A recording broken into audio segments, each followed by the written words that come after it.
सोयम परब आणि आम्ही eco friendly decoration केला। 2 महिने झाले आम्ही डेकोरेशन करतात।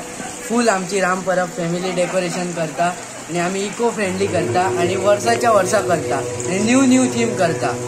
फुल आमची फॅमिली असता करपा आणि हो आम्ही थीम केलो तो गजमुख थीम केलो। असे हत्ती लावून एक गजमुख असो थीम केलो आणि आम्ही जे मूर्ती बिर्ते सारखे करता ते सगळे हे डिझायनी सगळे आम्ही हेचे केले, कार्डबोर्डाचे फुट्टो यूज करून केले, इको फ्रेंडली केले ना की डिझाईन मिनिमल लायले ते सगळे फुट्ट्याचे। आमची प्रायझा आहात आमकां RDX इन गोवाची खूप प्रायझा मेळ्ळी। आम्ही वर्षाच्या वर्षा करता, कॉम्पिटिशनाक घालता आणि खूप आमकां अशी प्रायझा मेळटात। RDXचे आहात, इन गोवाचे आहात, खूप आहात।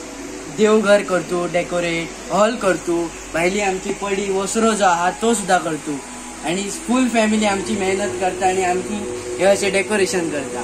पुट्ट्याची फुला केली, 1 2 3 केली आणि ते ब्रिक्स लायले ते सुद्धा पुट्ट्याचे, डिझाईन सुद्धा केली ती पुट्ट्याची।